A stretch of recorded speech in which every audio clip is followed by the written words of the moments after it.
धाराशिव नगरपालिका निवडणुकीचा प्रचार जोरदार सुरू झालाय। जिल्ह्याचे पालकमंत्री शिवसेना उमेदवारासाठी आज प्रचार सभा घेणार आहेत। उमरगा इथे काँग्रेस आणि शिवसेनेची युती झाली असून या युतीवर टीका देखील होतीये। साताऱ्यातील रहिमतपूर या ठिकाणी नगरपालिका निवडणुकीकरिता भाजपची सभा झाली। यावेळी मंत्री शिवेंद्रराजे भोसले यांनी राष्ट्रवादीच्या घड्याळ चिन्हावर टीका केली आहे। वेळ आता कमळाची आहे, घड्याळाची वेळ चांगली नाही असा टोला त्यांनी लगावलाय। जळगावच्या नशिराबादमध्ये मंत्री गिरीश महाजनांनी शक्ती प्रदर्शन केलं। भाजप सेना युतीच्या उमेदवारांसाठी महाजनांनी रोड शो काढलाय। ढोल ताशांच्या गजरात कार्यकर्त्यांनी मोठ्या संख्येने या रोड शो मध्ये सहभाग घेतला। लातूर जिल्ह्यातील अहमदपूर नगर परिषदेच्या निवडणूक प्रचारार्थ आयोजित सभेत काँग्रेस नेते माजी मंत्री आमदार अमित देशमुख यांचा अनोखा अंदाज पाहायला मिळाला। सैयारा तू तो बदला नहीं, मौसम जरा सा रूठा हुआ है हे गीत गात मतदारांना मौसम बदलण्याचे अर्थात मतरूपी आशीर्वाद काँग्रेस महाआघाडीच्या उमेदवारांच्या पारड्यात टाकण्याचं आवाहन त्यांनी केलं। केंद्रीय मंत्र्यांच्या विरोधामुळे मुक्ताईनगरमध्ये युती होऊ शकली नाही असा आरोप मंत्री गुलाबराव पाटील यांनी केला। यावेळी त्यांनी शेरो शायरी करत केंद्रीय मंत्र्यांना सुनावलं। उपमुख्यमंत्री एकनाथ शिंदेंनी संगमनेर नगर परिषद निवडणुकीच्या प्रचारावेळी काँग्रेस नेते बाळासाहेब थोरात आणि आमदार सत्यजित तांबेंवर जोरदार टीका केली आहे। मामा भाच्यामध्ये भांडण आहे, ते त्यांचे घर सांभाळू शकत नाहीत असा निशाणा उपमुख्यमंत्री शिंदेंनी साधलाय। अलिबाग नगरपालिकेमध्ये गेली 20 वर्ष सत्ता गाजवणाऱ्या शेतकरी कामगार पक्षाला शह देण्यासाठी भाजप आणि शिंदे सेना एकत्र आल्यात। युतीचे उमेदवार तनुजा पेरेकर यांनी त्यांच्या विजयाचा विश्वास व्यक्त केलाय। अलिबागमधील डम्पिंग ग्राउंडच्या समस्येवर विशेष लक्ष केंद्रित करत आपण हा प्रश्न मार्गी लावणार असल्याचं आश्वासन त्यांनी केलंय। काही ठिकाणी महायुतीमधील दोन्ही पक्ष समोरासमोर असले तरी ही रणनीती वरिष्ठांनी विचार करून केलेली आहे। विरोधकांना कोणती जागा द्यायची नाही या उद्देशाने महायुतीमधील पक्ष काही ठिकाणी एकमेकांच्या विरोधात उभे राहिलेत असं मंत्री आशिष शेलार म्हणाले। नाना पटोले यांची कॉपी करत देवेंद्र फडणवीसांनी टीव्ही आणि पेपरमध्ये देवा भाऊ असं नाव छापायला सुरुवात केली अशी टीका काँग्रेस प्रवक्ते हनुमंत पवार यांनी केली आहे। मात्र महाराष्ट्रात नाना भाऊ हा एकच भाऊ आहे असं पवार म्हणाले। अजित पवारांचा राजीनामा मागणं म्हणजे पॉलिटिकल स्टंट असल्याची टीका आमदार सना शेख यांनी केली आहे। निवडणुकीत असे आरोप केले जातात असं देखील सना शेख म्हणाल्या। नायगाव येथील बीडीडी पुनर्विकास प्रकल्पातील 864 घरांच्या चावी वाटपाचा कार्यक्रम पुढील आठवड्यामध्ये होण्याची शक्यता आहे। 8 डिसेंबरला सुरू होणाऱ्या हिवाळी अधिवेशनापूर्वीच हा कार्यक्रम होईल। दरम्यान येथील एका इमारतीला ओसी मिळाली नव्हती, त्यामुळे चावी वाटपाचा कार्यक्रम रखडला होता। पालिकेच्या 11 विभागांमध्ये 1 डिसेंबरला सकाळी 10 वाजल्यापासून 2 डिसेंबरला दुपारी 4 पर्यंत पाणीपुरवठा कमी दाबाने तर काही विभागांचा पाणीपुरवठा पूर्णतः बंद राहणार आहे। यामध्ये शहर तसेच पूर्व उपनगरातील अनेक भागांचा देखील समावेश आहे। सर्वाधिक वायू प्रदूषण असलेलं बोरिवली पूर्व, मालाड पश्चिम, चकाला, अंधेरी पूर्व, देवनार, माझगाव, नेव्हीनगर, कुलाबा, मुंबई पश्चिम आणि पवई हे 8 विभाग महापालिकेच्या रडारवर आहेत। येथील हवेचा गुणवत्ता निर्देशांक सुधारण्यासाठी रस्ते स्वच्छता आणि धूळ नियंत्रण मोहीम आणखी तीव्र करण्यासाठी मुंबई महापालिकेने पावले उचलण्यास सुरुवात केली। मुंबईतील 246 बेकरी मालक अजूनही स्वच्छ आणि हरित इंधनाचा पर्याय निवडण्याकडे दुर्लक्ष करत असल्याचं समोर आलंय। मुंबईतील एकूण 593 पैकी 209 बेकऱ्या या आधीपासूनच पीएनजी, एलपीजी सारख्या स्वच्छ इंधनावर चालत होत्या। उच्च न्यायालयाच्या निर्देशानुसार आणि पालिकेच्या पुरवठ्यामुळे मागील 6 महिन्यांमध्ये 57 बेकऱ्या या स्वच्छ इंधनात रूपांतरित झाल्यात, तर 75 बेकऱ्यांची प्रक्रिया सुरू आहे।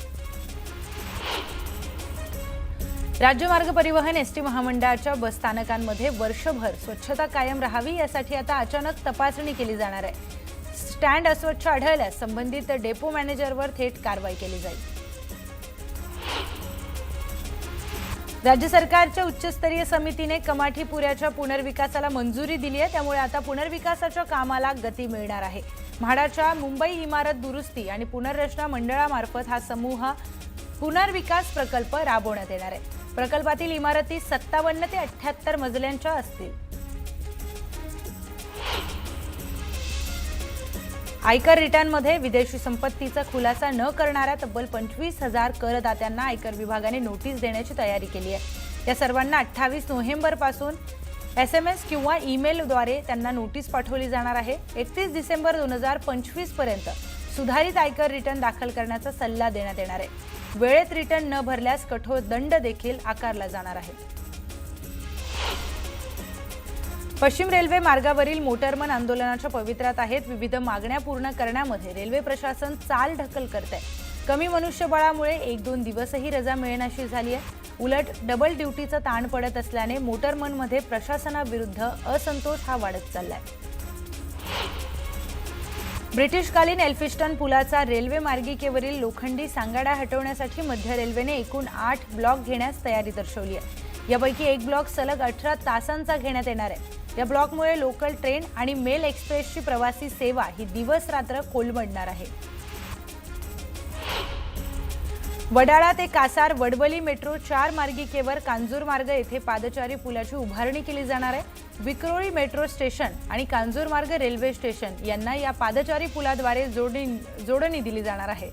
सुमारे 740 मीटर लांबीचा हा पादचारी पूल असणार आहे.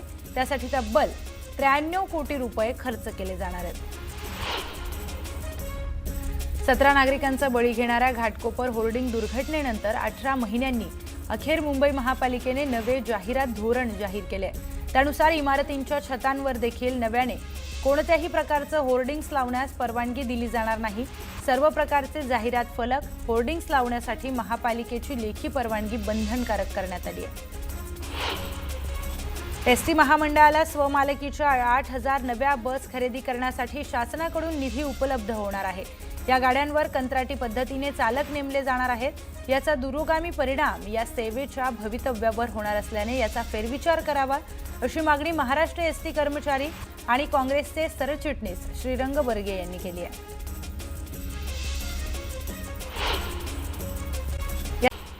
कुणाल कामरानं RSS संदर्भात आक्षेपार्ह टी-शर्ट घालत एक्सवर पोस्ट केल्यानं नवीन वाद निर्माण झालाय. कॉमेडियन कुणाल कामरा पुन्हा एकदा सोशल मीडियावरील पोस्टमुळे वादाच्या भोवऱ्यात सापडलाय. दरम्यान कुणाल कामराविरोधात गणेशपेठ पोलीस ठाण्यात तक्रार दाखल करण्यात आली आहे.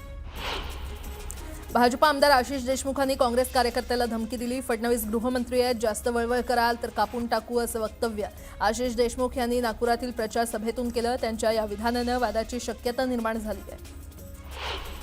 काँग्रेसनं दलित आणि मुस्लिमांना फसवलं असा आरोप मंत्री संजय शिरसाट यांनी पाथरी येथील सभेतून केला. आगामी स्थानिक स्वराज्य संस्था निवडणुकांमध्ये शिवसेनेला मतदान करण्याचं आवाहन शिरसाट यांनी मतदारांना केलं.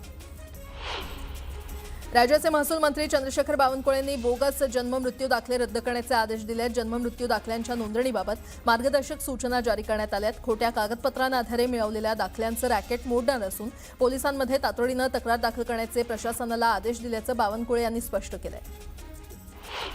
मनोज जरांगे आजपासून 2 दिवसांच्या मुंबई दौऱ्यावर आहेत. मराठा बिझनेस कॉन्क्लेव्ह 2025 मध्ये ते सहभागी होणार आहेत. 28 ऑगस्ट ते 2 सप्टेंबर दरम्यान आझाद मैदान इथे केलेल्या आंदोलनानंतर पहिल्यांदा जरांगे मुंबईमध्ये येणार आहेत. गौरी गर्जेच्या अंगावर जखमा झाल्याचं अहवालात स्पष्ट झालंय अशी माहिती पोलिसांनी दिली आहे. दोघांच्याही अंगावर जखमा आढळल्याचं अहवालातून स्पष्ट झालंय. दरम्यान गौरीचा पती अनंत गर्जेच्या पोलीस कोठडीमध्ये वाढ करण्यात आली आहे. बीडमध्ये नीलम गोरेंनी पालवे कुटुंबाची भेट घेतली. अनंत गर्जे यांची बहीण शीतल आणि भाऊ अजय यांना अटक करण्याची मागणी पालवे कुटुंबानं केली आहे. डॉक्टर गौरी गर्जेला न्याय मिळाल्याशिवाय मागे हटणार नसल्याचं वक्तव्य नीलम गोरे यांनी केलंय. तर सक्षम सरकारी वकीलही उपलब्ध करून देण्याचं आश्वासन त्यांनी पालवे कुटुंबाला दिलं. मुंबईतील फुटपाथ आणि इमारतीच्या गच्चीवर जाहिरात प्रदर्शनाला बंदी घालण्यात आली आहे. मुंबई महापालिकेकडून जाहिरातीची मार्गदर्शक तत्त्व जाहीर करण्यात आली आहेत. 40x40 फुटांपेक्षा जास्त आकारमानाच्या फलकांना परवानगी नाकारण्यात आली आहे. मुंबईतील प्रदूषणासंदर्भात शिवसेना नेते मिलिंद देवरांनी महापालिकेला पत्र दिलंय. महापालिकेच्या परिसरातील बांधकाम बंद करण्याबाबत हे पत्र देण्यात आलंय. भाजपचे ज्येष्ठ नेते राम नाईकांनी जितेंद्र सिंह यांना पत्र दिलंय. नाईकांनी केंद्रीय मंत्री जितेंद्र सिंह यांना खडेबोल सुनावलेत. मुंबईवरून केलेल्या वक्तव्याचा निषेध करत राम नाईक यांनी समाचार घेतला. मुंबई संदर्भातील वक्तव्य मागे घेण्याचं आवाहन जितेंद्र सिंहांना करण्यात आलंय. वसई पोलीस ठाण्याच्या मालकीची जमीन खासगी कंपनीच्या नावे केल्याप्रकरणी बहुजन विकास आघाडीचे माजी नगरसेवक आणि तत्कालीन आयुक्त, सहाय्यक आयुक्त, आर्किटेक्ट आणि नगररचना संचालकांविरोधात गुन्हे दाखल करण्यात आले.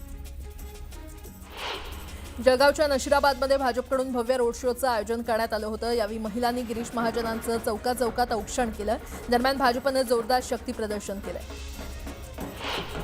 आमदार महेंद्र दळवींनी पुन्हा एकदा सुनील तटकरेंवर जोरदार प्रहार केलाय. तटकरेंनी आमच्या युतीमध्ये धृतराष्ट्राप्रमाणे मिठाचा खडा टाकला असं महेंद्र दळवी म्हटलेत. रायगड जिल्ह्यामध्ये भाजपसोबत युती तोडण्यासाठी राष्ट्रवादीनं सुपारी दिल्याचा दावा देखील दळवींनी केलाय.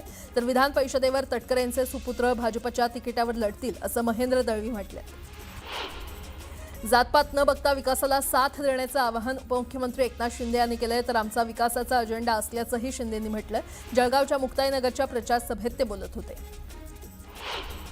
लाडकी बहीण योजनेचा हप्ता निवडणुकीच्या काळात कुणाच्याही खात्यात दिला जाऊ नये अशी मागणी विजय वडेट्टीवार यांनी निवडणूक आयोगाकडे केली आहे. तर निवडणूक प्रक्रियेदरम्यान हप्ता दिल्यास आचारसंहितेचा भंग होत असल्याचं वडेट्टीवारांनी पत्रातून म्हटलंय.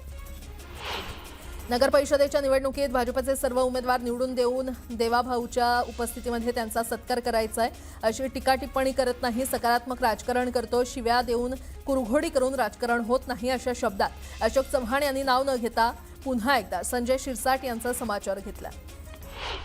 मतदान जे होतं ते कामावरच होतं, निधीवर होत नसल्याचं वक्तव्य चित्रा वाघ यांनी केलंय. तर शरद पवार असं का बोलले हे माहीत नसल्याचंही त्या म्हटलंय. बिहार निवडणुकीमध्ये तरुण उमेदवार निवडून आणले. तसंच अचलपूरमध्ये एका तरुणीला उमेदवारी दिली आहे. त्यामुळे तरुण नेतृत्व असलेल्या रुपाली माथने यांना निवडून द्या असं आवाहन नवनीत राणा यांनी मतदारांना केलंय. चोपडा नगर परिषदेमध्ये प्रचाराला वेग आलाय. शिवसेना उभाठा पक्षाच्या उमेदवार रोहिणी पाटील घरोघरी जाऊन प्रचार करतायत. महिला वर्गाचा प्रचंड प्रतिसाद मिळत असून महिलांच्या समस्या सोडवण्यासाठी कटिबद्ध असल्याचं रुपाली पाटील यांनी स्पष्ट केलं. नेवासा नगरपंचायत निवडणुकीसाठी प्रचाराची रणधुमाळी सुरू झाली आहे. आजी माजी आमदारांची प्रतिष्ठा पणाला लागली आहे. क्रांतिकारी शेतकरी पक्ष, आम आदमी पार्टी आणि मित्र पक्षांच्या वतीनं माजी आमदार शंकरराव गडाख यांचं पॅनेल रिंगणात उतरलंय. तर मोहिनीराज मंदिरात नारळ फोडून प्रचाराचा शुभारंभ करण्यात आला असून भव्य शक्ती प्रदर्शनही करण्यात आलंय. धाराशिव नगर परिषदेच्या 3 प्रभागातील निवडणूक स्थगित करण्यात आल्या आहेत. तर प्रभाग क्रमांक 2, 7 आणि 14 मधील निवडणूक स्थगित करण्यात आली आहे. भडगाव नगर परिषदेच्या निवडणुकीमध्ये शिवसेनेनं 2 नंबरचे उमेदवार दिल्याचं वक्तव्य रवींद्र चव्हाण यांनी केलंय. दरम्यान त्यांनी कायदेशीर कारवाई करणार असल्याचे संकेत दिलेत. मुंबईतील दुबार मतदारांवर महापालिकेकडून करडी नजर ठेवण्यात आली आहे. दुबार मतदारांना पालिकेकडून नोटीस दिली जाणार आहे. पालिकेकडून घरोघरी जाऊन सर्वेक्षण केलं जाणार आहे. लातूरमध्ये काँग्रेसला आणखी एक धक्का बसलाय. माजी आमदार त्र्यंबक नाना भिसे आणि माजी नगराध्यक्ष लक्ष्मण कांबळे यांनी भाजपमध्ये पक्षप्रवेश केलाय. उदगीरमध्ये फडणवीसांच्या उपस्थितीमध्ये त्यांनी पक्षप्रवेश केला. इंदापूर नगर परिषदेच्या निवडणुकीसाठी उमेदवारांकडून जोरदार प्रचार करण्यात येतोय. दरम्यान प्रदीप गारटकरांना आरोग्याचा त्रास होत असल्यानं कार्यकर्त्यांकडून त्यांची काळजी घेतली जाते. दरम्यान कुणाचा विजय होणार हे पाहणं महत्त्वाचं ठरणार आहे. जालन्याच्या परतूरमध्ये श्रीकांत शिंदेंच्या प्रचार सभेचं आयोजन करण्यात आलं होतं. शिवसेनेला संधी देण्याचं आवाहन श्रीकांत शिंदे यांनी मतदारांना केलंय. जे ठाकरेंच्या शिवसेनेसोबत गेले ते भुईसपाट झाल्याचं वक्तव्य आशिष शेलार यांनी केलंय. स्वाती लाड यांचा प्रचार करताना त्यांनी हे वक्तव्य केलं. येणाऱ्या काळात संविधान मानणारे आणि संविधानाला न मानणारे असं विभाजन दिसणार असल्याचं वक्तव्य प्रकाश आंबेडकर यांनी केलंय. तर निवडणुका व्हीव्हीपॅटवर घेण्याबाबत सर्व पक्ष एकत्र येत नसल्याची टीकाही त्यांनी केली. जळगावच्या चोपडामध्ये मतदानाचा टक्का वाढवण्यासाठी जनजागृती करण्याची मागणी करण्यात आली आहे. तर निवडणूक आयोगानं जारी केलेल्या नियमांची अंमलबजावणी करण्याची मागणी नागरिकांनी केली आहे. फूड सेफ्टी स्टँडर्ड असोसिएशन म्हणजेच FSSI तर्फे अँटी ओबेसिटी डे साजरा करण्यात आला. लठ्ठपणावर उपाय या विषयावर चर्चासत्र तसंच व्यायामाचं सत्र आणि वैद्यकीय चाचण्या देखील यावेळी करण्यात आल्या. सिने अभिनेत्री ईशा कोप्पीकरच्या हस्ते या कार्यक्रमाची सुरुवात करण्यात आली. 4थी राज्य पॅरा पॉवरलिफ्टिंग स्पर्धा नुकतीच पुण्यामध्ये पार पडली. या स्पर्धेमध्ये नाशिकच्या मयूर देवरानं दमदार कामगिरी करत सुवर्ण पदक पटकावलेलं आहे. मयूर पुढे उत्तराखंडमध्ये होणाऱ्या राष्ट्रीय स्पर्धेमध्ये महाराष्ट्राचं प्रतिनिधित्व करणार आहे.